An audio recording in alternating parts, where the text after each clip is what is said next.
بسم الله الرحمن الرحيم الحمد لله رب العالمين والصلاة والسلام على رسوله محمد وعلى آله وصحبه أجمعين وسلم تسليما كثيرا كثيرا أما بعد سبحانك لا علم لنا إلا ما علمتنا إنك أنت عليم حكيم رب اشرح لي صدري ويسر لي أمري واحلل عقدة من لساني يفقهوا قولي.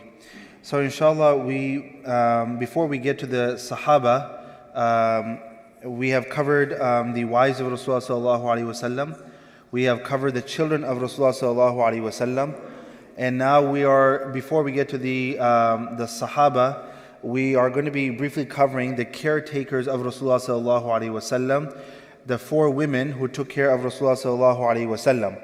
There are actually 5 women who took care of Rasulullah sallallahu alaihi wasallam. However, there's one of them regarding whom there's very, very little information found in the books of history. But we begin with the person who took care of Rasulullah sallallahu alaihi wasallam and the woman who gave birth to Rasulullah sallallahu alaihi wasallam, and that was Aminah bint Wahb. And she, as we all know, that she married Abdullah, the father of Rasulullah sallallahu alaihi wasallam. Now, before I go further ahead, it is important to mention, and it is worthy to note, that when Allah subhanahu wa ta'ala has a plan in place, there is nothing that can disrupt Allah's plan. In the case of the parents of Rasulullah sallallahu alaihi wasallam, you first think about a man like Abdullah, the father of the Prophet alaihi salam, and his story and how he was ransomed from slaughtering. And initially his father had made an oath that if Allah gives him children, he will slaughter one of them and sacrifice one of them for the sake of Allah. When Allah did give him children, he was about to sacrifice Abdullah for the sake of Allah when the families intervened, they interjected, and they were able to resolve and come to a resolution through the help of some fortune tellers. Eventually, this person, Abdullah, grew up. He was the son of Abdul Muttalib. But while growing up, he was considered as a very young, handsome man, a very intelligent man. And some books of history mention that there were women who used to see Abdullah, the father of Rasulullah sallallahu alaihi wasallam, and they could sense something very special about this man. And so therefore it says that one time a woman who was considered as a very noble woman, she was a fortune teller, she had approached Abdullah for the purposes of marriage, but Abdullah, he turned her down and he rejected that proposal. Because Allah subhanahu wa ta'ala once again had a plan in place that Abdullah would eventually be the father of Rasulullah sallallahu alaihi wasallam, and the father of Abdullah, Abdul Muttalib, found this woman, Aminah bint Wahb, who came from a great lineage, and she was from amongst the noble women of the Quraysh, and this marriage took place. Soon after this marriage, Aminah, she began to expect Rasulullah sallallahu alaihi wasallam, but the time came, as we all know, highlighted in Surah Quraysh, that the Arabs would travel. And it said that Abdul Muttalib came to his son Abdullah with the demand that he has to go and travel for the sake of business. He went, he traveled, he came back. On his way back, he stopped in Medina. He stopped in Yathrib, which was called at that time Yathrib, and he fell sick over there. And Abdullah had many relatives living in Medina or in Yathrib at that time, and they took care of him, but eventually he lost his battle with his sickness and his illness, and he passed away.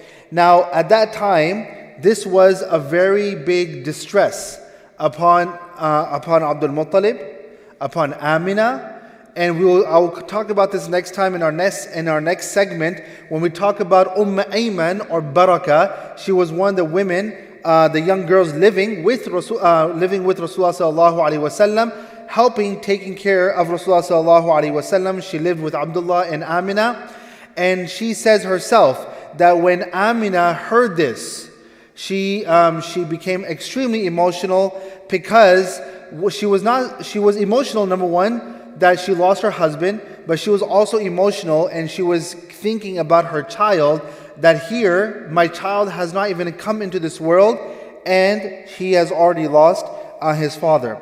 So Eventually, later on, Rasulullah sallallahu alaihi wasallam came into this world.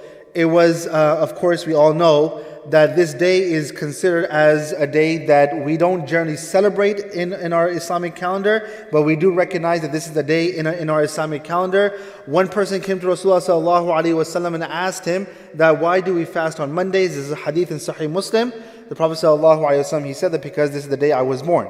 Now, the Prophet ﷺ, when he was born, there was a slave girl of Abu Lahab by the name of Thuwayba. Thuwayba came and brought this good news to Abu Lahab that a child has been born. Abdullah, the late Abdullah, he has a child.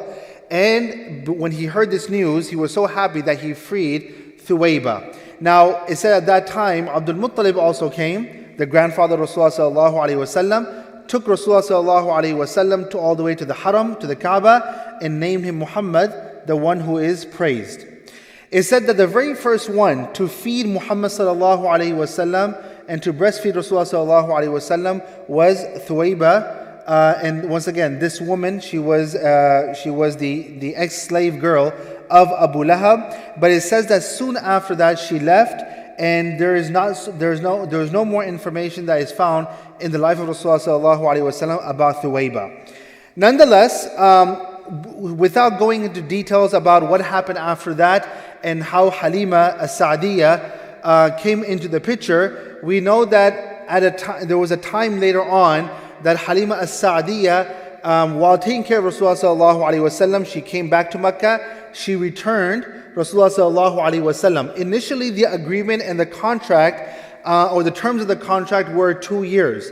After 2 years, when they came back to Mecca, they insisted, they requested to Aminah that can we please keep the child.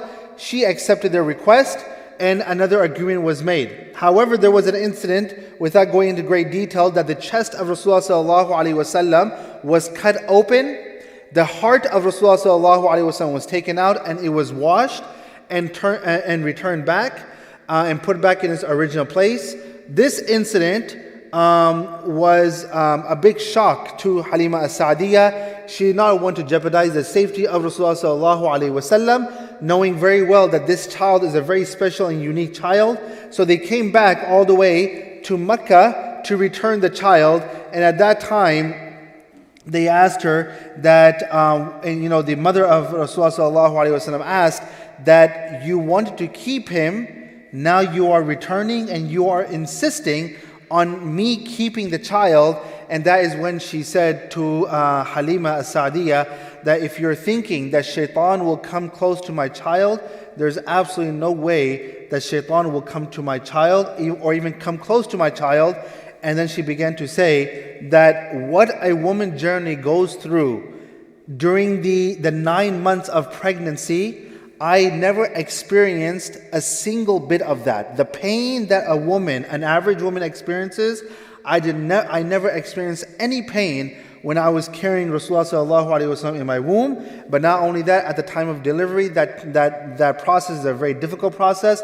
She says that even at that time, it was as if nothing happened. That process was so simple, and it was so easy for me that no other woman has experienced this much ease at that time.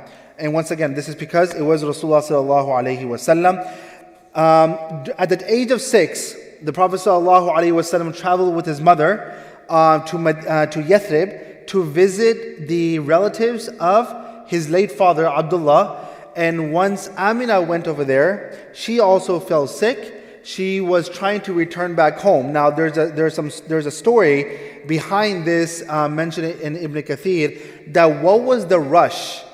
Because she was rushing back to Mecca. So the question is that why was she rushing back to Mecca? What happened was that there was some festivities taking place in Medina at that time. And there were some fortune tellers over there, and there were some magicians there.